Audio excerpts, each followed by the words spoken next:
कर रहे थे पर मुझे नहीं पता चल रहा था, मैं तो इंसान हूँ ना, मुझे कैसे पता चलेगा?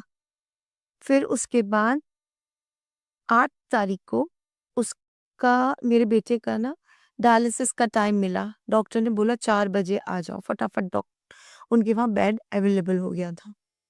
फिर मैंने रुक्मणी आंटी को फ़ोन करके कहा, आंटी ऐसी-ऐसी बात है, बेटे के डायलिसिस के लिए टाइम मिल गया है। तो आंटी ने बोला कि आप आराम से डायलिसिस के लिए जाओ, कुछ नहीं होगा, गुरुजी साथ में हैं, आप जाओ और मैं भी आ रही हूँ सत्संग के बाद। देखिए गुरुजी ने क्या चमत्कार किया। उससे पहले मतलब 4 बजे का टाइम दिया गया था ना, 4 बजे डायलिसिस के लिए हम लेकर पहुँच ही नहीं पाए बच्चे को, क्योंकि उससे पहले की कई रिपोर्ट्स थी जो डॉक्टर को नेफ्रोलॉजी डिपार्टमेंट के अंदर भेज मतलब डायलिसिस कराने से पहले वो रिपोर्ट्स उन प्रिस्क्रिप्शन के अंदर अटैच करनी थी। अब हुआ ये कि ये सब प्रोसेस करते-करते 6 बज गए। आंटी का कॉल आया कि आप कहाँ पर हो? मैंने बताया आंटी इमरजेंसी से हम उसको डायलिसिस के लिए लेकर जा रहे हैं। आंटी ने कहा ठीक है, आप किसी को भेजिए या मुझे अपना जिस डिपार्टमेंट में आपको वार्ड में आपको एडमिट करा है वहाँ का एड्रेस भेजिए। मैंने अपने हस्बैंड को बोला कि रुक्मणी आंटी आई हैं गुरुजी का प्रसाद लेकर। मेरे हस्बैंड फिर उनको ऊपर लेकर आए। गुरु प्यारी संगत, नोट कीजिएगा यहाँ से, जब आंटी जी आईं, मैंने उन्हें पहली बार देखा था और उन्होंने पहली बार मुझे देखा था। आंटी जी आईं, गुरुजी की जल प्रसाद की बॉटल लाई थी और कड़ा प्रसाद लेके आई थी। यहाँ से मेरा सत्संग, उससे पहले का सत्संग तो है ही, पर जो मेन सत्संग है ना, वो यहाँ से शुरू होता है। गुरुजी की बस आंटी मुश्किल से 3 से 4 मिनट रुके होंगे। उन्हें बेटे को ब्लेस करा और मुझे जल प्रसाद पकड़ाया और कड़ा प्रसाद पकड़ाया और ये बोला, आंटी बिल्कुल चिंता मत कीजिएगा, सब कुछ गुरुजी ठीक करेंगे। बिल्कुल ठीक करेंगे। गुरुजी हैं, बच्चे के साथ हैं, क्योंकि मैं उसे देखकर गई थी ना, आंटी बता रही थी, तो लग ही नहीं रहा था कि आपका बच्चा जिस तरह से आपने रिपोर्ट्स भेजी थी, उस तरह से परेशान और बीमार है। बस आंटी का ये कहना था। उसके बाद हम उसे जब डायलिसिस के लिए लेकर गए, उसको 7 नंबर की लिफ्ट से गुरुजी लेकर गए। वहाँ लिफ्ट नंबर 7 ही चल रही थी, बाकी सारी लिफ्ट खराब पड़ी थी। गुरु प्यारी संगत, 7 नंबर की लिफ्ट से हम उसे लेकर गए। जैसे ही उसे नेफ्रो के आईसीयू में एडमिट कराया, उस समय मेरे बच्चे को 16 नंबर का गुरुजी ने बेड ब्लेस किया था। Bed number 16। 7 बजे उसके गले पे कट लगा है। मैंने एक 1 मिनट को स्क्रीनशॉट किया हुआ है। आप लोग चाहेंगे तो मैं ज़रूर आपके संग शेयर करूँगी।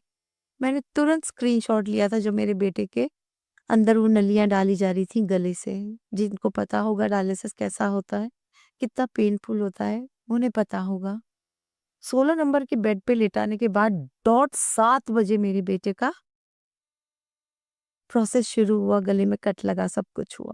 मैं अंदर गई तो मैंने बेटे के पास खड़ी हुई थी, जैसे छोटे बच्चे बिलबिलाते हैं ना, होठ को ऊपर करके, ऐसे मेरा बच्चा बिलबिलाने लगा। मैंने तुरंत उसको कहा, तेरी जेब में कुछ है ना? तो उसने कहा, हाँ मम्मी, धीरे-धीरे। मेरे पास गुरुजी का स्वरूप है। मैंने कहा, फिर जो होना था वो हो गया ना, अब चिंता मत कर, गुरुजी तेरे साथ हैं बेटा, बिल्कुल साथ है तेरे। अब 16 नंबर के जिस बेड पे उसका डायलिसिस शुरू हुआ ना, गुरु प्यारी संगत, आप विश्वास नहीं करोगे, वो मशीन ही नहीं चल रही थी। अब मैं गुरुजी से कह रही, गुरुजी ये नंबर 16 नंबर बेड 1 + 6 = 7, ये नंबर आपने ब्लेस किया है मेरे बेटे को, ये बेड आपने ब्लेस किया है। अब मुझे नहीं पता मेरे बच्चे का क्या होगा। ये 7 नंबर आपने ब्लेस किया है, अब आगे आप देखो, क्योंकि इस बेड पे जो मशीन लगी है वो चल नहीं रही है। मुझसे डॉक्टर्स ने कहा, आप एक काम कर सकते हो। मैंने बोला बताइए। आप पेशेंट को इधर शिफ्ट कर सकते हो। मैंने कहा कौन से बेड पे? उन्होंने कहा 18 नंबर पे। 18 का मतलब 8 में से 1 माइनस हम करेंगे तब भी 7 आता है। मैंने कहा बेटा मेरा चल फिरने लायक नहीं है, क्योंकि उसको ना हम लोग सिर्फ व्हीलचेयर पे ले जाते हैं। उन्होंने कहा आप कुछ मत करिए। डॉक्टर आए, डॉक्टर ने वो बेड, वही 16 नंबर वाला बेड 18 नंबर वाले बेड पे शिफ्ट कर दिया। पेशेंट को नहीं शिफ्ट किया, उस बेड को उधर शिफ्ट कर दिया। तो आप देखिएगा वो 777 का जो गुरुजी ने ब्लेसिंग दी, 16 नंबर का बेड और 18 नंबर पे चला गया वो।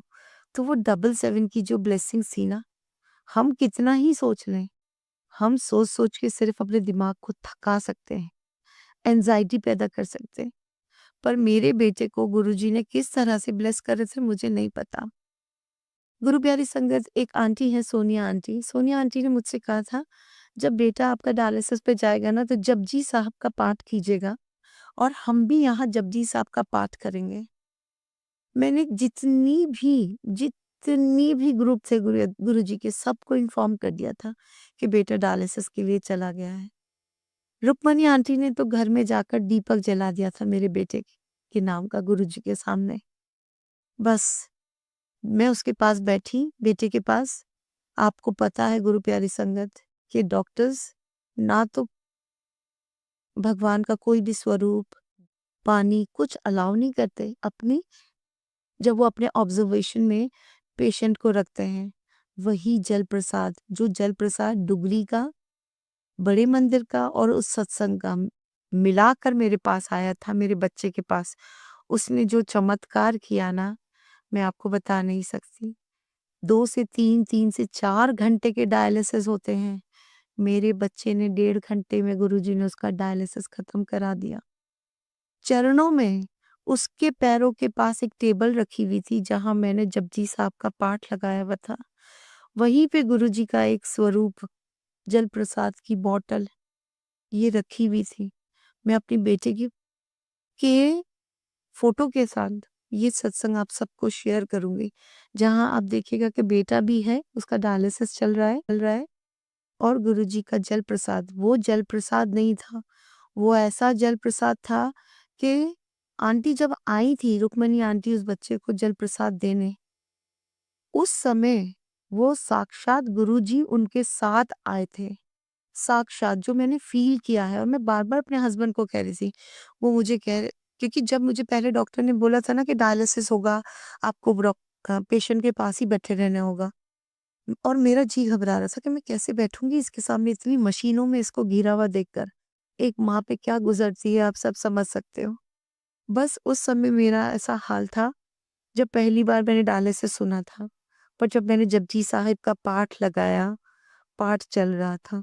इतने अच्छे डॉक्टर्स उसको मिले थे, जैसे उसके दोस्त हों, ऐसे बात कर रहे थे उससे। जपजी साहब का पाठ चल रहा था और 2 से 3 नहीं 4 से 5 बार मेरे बेटे ने जल प्रसाद उसी बोतल में से सिप-सिप करके पिया है। सिप-सिप करके पिया और मेरे बेटे को तो चलो उसका तो मैं क्या बोलूँगी कि ये कड़वा दौर है, परेशानी का तो नहीं कहूँगी। कड़वा दौर है, वो चल रहा है, उसे भुगतना ही होगा। उसके पिछले जन्म के कुछ कष्ट हैं जो कट रहे हैं इस तरह, क्योंकि मुझे पता है मेरे गुरुजी ने मेरे बच्चे को ना नई ज़िंदगी दे दी है और जैसे ही इसका जब ये डायलिसिस वाला सारी चीज़ें खत्म कर देंगे ना गुरुजी, सब कुछ और उसकी किडनी फिर से ठीक हो जाएगी। मुझे विश्वास है मेरे गुरुजी मेरे बच्चे की किडनी ठीक कर देंगे। तब मैं इसका नामकरण करूँगी और आप सब तक उसका नया नाम जो गुरुजी ने रखवाया है वो भेज दिया है। 2 गुरु प्यारी संगत ने मुझे गुरु बेटे का नाम भेज दिया है और सेम एक ही नाम है वो, अलग-अलग नहीं है।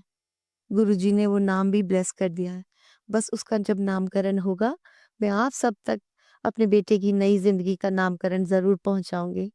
अब मैं बताती हूँ जब उसका डायलिसिस हो गया तो ना मैं बैठी हुई थी, बस चुपचाप बैठी हुई थी और उसे देख रही थी और ना मेरे अंदर कोई घबराहट थी, ना कुछ था। मेरा बेटा आराम से सो रहा था और डायलिसिस हो रहा था और लोग जो डायलिसिस करवा रहे थे, उनके गुरुजी ने सेम डे 2-2 डायलिसिस फिर